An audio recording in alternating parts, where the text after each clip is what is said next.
I never thought I'd be the guy sharing his family drama online, but here I am, spilling the tea. It all started this past Christmas, and honestly, the whole thing still makes my blood boil. See, I'm 34, a mechanical engineer doing all right for myself. No wife or kids, which apparently translates to infinite money in my family's eyes. I have a younger sister, let's call her Sarah. She's 31, married to a great guy named James, and they have 2 adorable kids. Growing up, Sarah was always the golden child. Me? I was the invisible one, the one who got decent grades, stayed out of trouble, and helped around the house, basically only noticed when Sarah needed something. I always thought things would change as we got older, but nope. Sarah bounced between jobs, and when she and James started their family, they struggled financially. Being the rich brother, I started helping out. Groceries, bills, even rent once when they were facing eviction. I didn't mind. The kids are awesome, and James is a hard worker who'd give you the shirt off his back. Sarah, well, she was Sarah, always had a reason why a job didn't work out, never really taking responsibility. Then, about a month before Christmas, Sarah calls, frantic about needing $15,000 for some special education fund for the kids. Alarm bells went off immediately. That was way more than I usually helped with, and James had never mentioned anything about it. When I asked for details, Sarah got defensive, accusing me of not caring about my niece and nephew. Things went downhill from there. Sarah wouldn't answer my calls. My mom gave me the cold shoulder, and my dad sent cryptic texts about family sticking together. I figured it was just a rough patch and things would smooth over by Christmas. Boy, was I wrong. Christmas morning, I showed up at my parents' house, arms loaded with presents. My dad opened the door with this weird look on his face, and before I could even say Merry Christmas, he simply said, "We don't want you here this year." I thought he was joking, but then Sarah appeared, smug as ever, and declared, "This is no place for losers. You're really starting to wear on all of us." My own sister, the one I'd been supporting for years, called me a loser on Christmas morning. My mom was there too, pretending to be busy with decorations, refusing to even look at me. It was like a punch to the gut. I saw James through the window, looking exhausted, completely oblivious to what was happening. I wish I could say I gave some epic speech, but I just mumbled fine and walked back to my car. But as I was driving away, anger started to bubble up. I wasn't leaving without answers. I sat in my car for a while, just replaying the scene in my head. Sarah's words, my dad's coldness, my mom's indifference. My phone buzzed. It was my cousin asking if I was still coming to Christmas dinner. I texted back, "Don't bother, I'm not welcome this year." Back home, I did what any self-respecting engineer would do. I opened Excel. Yeah, laugh all you want, but I needed to see the facts. I started going through my bank statements, making a spreadsheet of every time I'd helped Sarah and James. The numbers were staggering. Over the past 3 years, it was thousands: rent, car repairs, dental work, groceries, school supplies, even special therapy sessions for the kids, which I was still suspicious about. And that didn't even include the presents and cash I'd given them directly. The more I added up, the angrier I got, not just about the money, but about Sarah telling everyone I never helped, about my parents believing her, about James working double shifts while Sarah was hitting me up for $15. For some bogus investment. Then a memory surfaced. A few months back, I'd run into James at Home Depot. He was buying tools, and I offered to help pay. He'd looked confused and said, "No, man, I got it. I know things have been tight for you lately." At the time, I thought he was just being nice. Now I wondered what Sarah had told him about me, about all the money I'd given them. I tried calling James, but it went straight to voicemail. I texted him, "Hey man, we need to talk about what happened today. Call me when you can." He never did. Sarah, however, did text me. "Stop trying to cause problems," she wrote. "You're just jealous because Mom and Dad love me more. Maybe if you weren't such a selfish jerk, you'd still be welcome at Christmas." The kids don't even miss you." That last one stung. I didn't reply. Instead, I kept digging through my records. I found all the emails where Sarah asked for money, all the transfer receipts, even some saved texts where she thanked me. Yeah, I save important texts. I'm an engineer. We like documentation. Something else struck me as odd. The biggest requests for money always came right after James got a raise or picked up extra work. It was like she knew there was more money coming in and wanted to grab it before he saw it. Then I found something that made my stomach churn. That $15,000 for the kids' education fund. I found an old email from James from about 2 years ago, talking about how he'd started 529 accounts for both kids. He was so proud of putting away $100 from every paycheck. Sarah knew about those accounts. They already had college funds. So what was she planning to do with that $15,000? Just then, my phone lit up with a text from an unknown number. It was Lisa, James's sister. "You need to know what's really going on," it read. "Can we meet?" It was weird, but I agreed. We met at a coffee shop. Lisa was a nervous wreck. "James doesn't know I'm here," she said, pulling out a folder. Turns out, Lisa works at the bank where Sarah and James have their accounts. She was risking everything to tell me this. According to Lisa, Sarah had been opening secret accounts without James's knowledge. Every time I sent money for emergencies, Sarah would use a small portion for what she claimed she needed it for. The rest went straight into these hidden accounts. But here's the kicker. Sarah had been telling James that I'd stopped helping them years ago, that I'd gotten all fancy with my engineering job and forgotten about family. James was working himself to death because he thought they were on their own. Lisa showed me the bank statements. They were damning. Large cash withdrawals right after I'd sent money for specific things. Like the $3,500 for Tommy's dental work, only $800 actually went to the dentist. The rest, poof. I asked Lisa why she was doing this. She broke down crying. James was working 60, 70-hour weeks, thinking they were barely scraping by, while Sarah's secret accounts had over $40,000 in them. $40,000. That wasn't just emergency money or a shopping fund. That was runaway money. I felt like an idiot. All those times Sarah needed money for the kids, for bills, for emergencies, I was basically funding her escape plan, and poor James was working himself to the bone, thinking they were struggling. Then, Lisa dropped another bomb. Sarah had been asking about moving money internationally, researching countries with weak extradition laws, places where it's hard to force someone to come back. Lisa was terrified for James and the kids. She tried hinting at it to James, but he trusted Sarah completely. He'd probably think Lisa was just trying to cause trouble. That's why she came to me. We spent hours in that coffee shop. The picture was becoming crystal clear. Sarah wasn't just stealing from me, she was planning to disappear. That $15,000 she wanted? Probably the final piece of the puzzle. I got home that night to a barrage of calls and texts from Sarah. "Hope you're happy with yourself," one text read. "Mom's been crying because of you." Classic Sarah, trying to make me feel guilty while she was literally planning to abandon her family. I didn't sleep a wink. My mind raced with images of James working those insane hours, of Tommy and the kids, and of Sarah just leaving them, and how I was unknowingly funding the whole thing, and my parents still not talking to me, still believing Sarah's lies. The next morning, I called my company's lawyer, Linda. I knew I needed professional advice.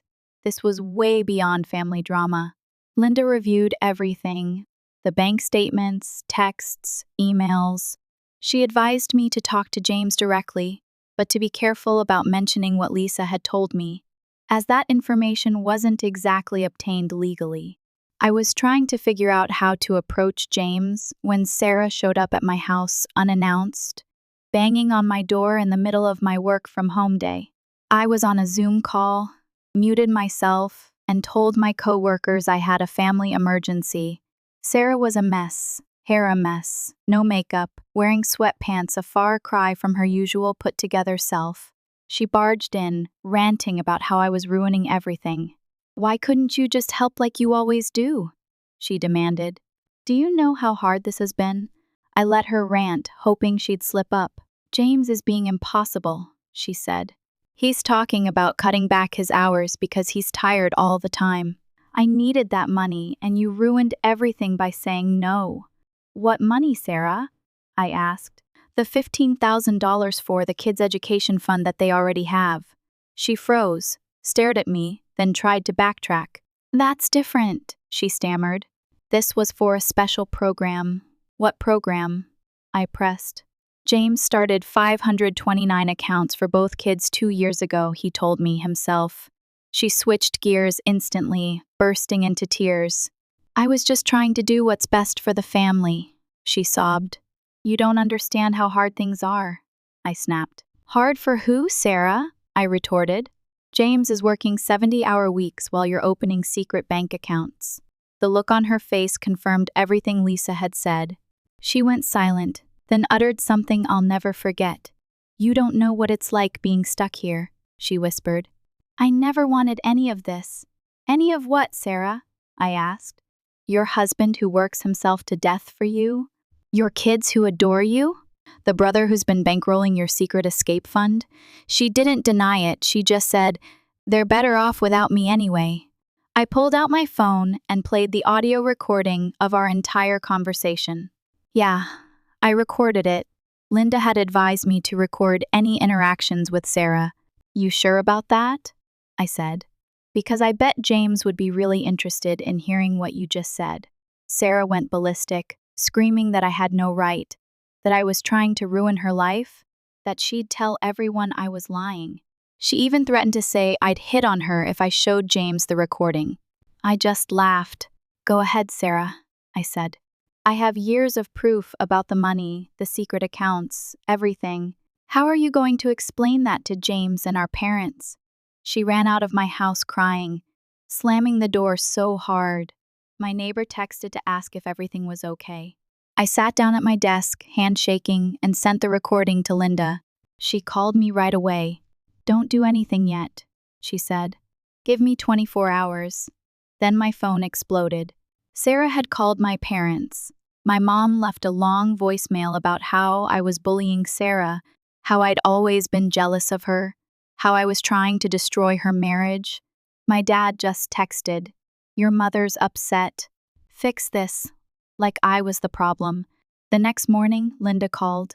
She'd received a strange call. James had contacted his own lawyer, who then reached out to her. Apparently, he'd found some discrepancies in their banking and started digging. We set up a meeting at Linda's office, just me, her, James, and his lawyer. No Sarah. Walking into that meeting was surreal. James looked like he'd aged 10 years since Christmas. Before anyone could speak, James pulled out a folder and placed it on the table. "I found these last night," he said. Turns out Sarah had messed up. She'd left her email open on their shared computer. James had found emails about international bank transfers, and one of them mentioned my name. He'd gone through their bank records after that and found, well, everything. All the times I'd sent money that he never knew about. All the withdrawals Sarah made right after. The secret accounts Lisa had told me about. "I've been killing myself working doubles," James said, thinking we were barely making it. "Meanwhile, my wife's been hiding money and lying about my own brother-in-law." That's when Linda played the recording of my conversation with Sarah. James just sat there, getting paler and paler. When it got to the part where Sarah said, "They're better off without me anyway," he put his head in his hands. His lawyer asked me questions about the money I'd given them. I showed them my spreadsheet. My engineer brain finally came in handy. The total was way bigger than even I had realized. James looked sick. "We've been living paycheck to paycheck," he said. "I had to take out a loan last year for Tommy's school supplies." "Where did all this money go?" His lawyer had an answer. They'd traced some transfers to accounts in other countries. Sarah had been planning this for years, setting up accounts, researching places to go.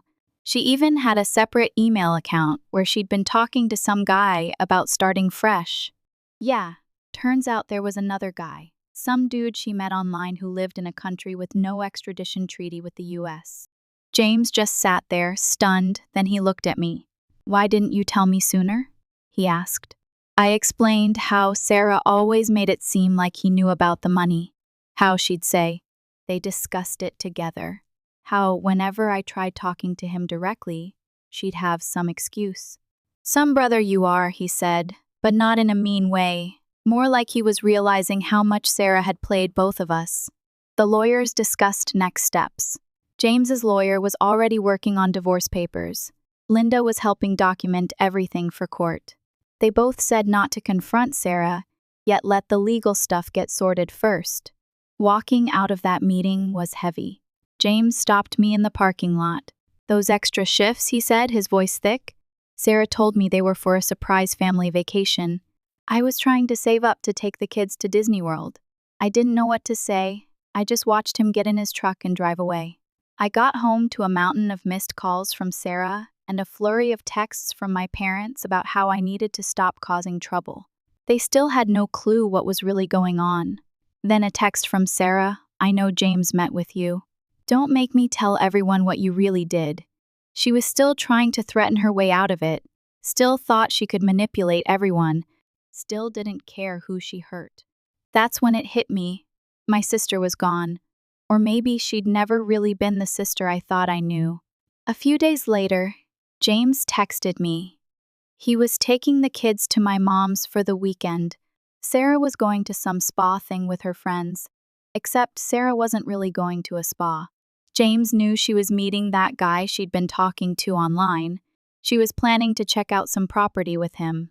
So, while Sarah was off with her dude, James packed up everything important. Documents, kids' stuff, family photos, everything they'd need. His brother and some friends from work helped him move it all to a house he'd been secretly renting. The kids thought they were just going on a fun trip with Dad. James told them they were going on an adventure and would be staying somewhere new for a while. They were actually excited about it. I helped too. I took a day off work to help move furniture and stuff. It felt weird being in their house, seeing all the things I'd helped pay for over the years.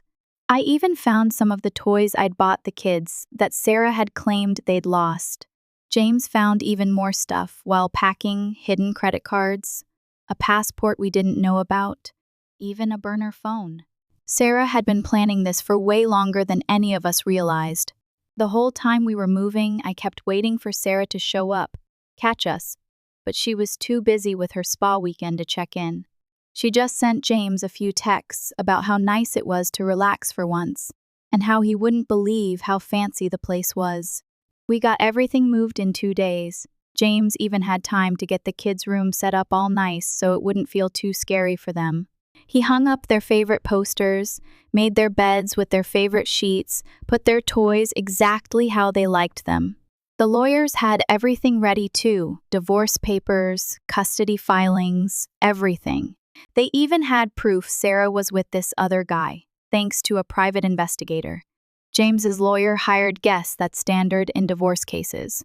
Then we waited. Sarah came home Sunday night to an almost empty house. She called James immediately, screaming about being robbed. He just told her to check her email. His lawyer had sent her some papers to sign. She showed up at my house at like 11:00 p.m., completely losing it, screaming about how we'd planned this, how we were trying to ruin her life, how she'd tell everyone what horrible people we were. I just recorded everything again, thanks, Linda, for that advice. I told her to talk to James's lawyer. She tried to push past me into my house, but my security camera caught that too. The next morning, Sarah went on a rampage. She called everyone, told our parents James had kidnapped the kids, told her friends. I'd threatened her, told James's boss he was stealing company tools. He wasn't. He had receipts for everything. Nobody believed her this time. James had already talked to their friends, his work, even our parents, showing them proof of everything, the hidden accounts, the affair emails, the plans to leave. My mom called me crying, apologizing for not believing me at Christmas. My dad sent this long text about how sorry he was, but honestly, it felt kind of empty at that point. Sarah's still trying to spin it like she's the victim, keeps posting on Facebook about how her family betrayed her and how the truth will come out, but she's running out of people who will listen. The kids are doing okay. They miss their mom, but James got them into therapy right away. They're actually doing better now that they're not living in all that tension. They have video calls with Sarah once a week, but half the time she cancels or forgets. James says they're usually happier on the days she cancels. Remember that guy Sarah was going to run away with? He blocked her on everything once he realized she didn't have access to all that money anymore. Now she's telling everyone he was just a friend who was helping her escape an abusive situation. Nobody's buying it. I still help James and the kids sometimes, but it's different now. Everything's out in the open. He keeps meticulous records of anything I help with, and he's already paid back some of it. I told him he doesn't have to, but he says it's important to him. Last week, Tommy lost his first tooth. James sent me a picture right away. Kid was so proud of himself. Guess who didn't respond when he sent her the same picture? Yeah, the weirdest part of all this? I actually feel better now that everything's out in the open.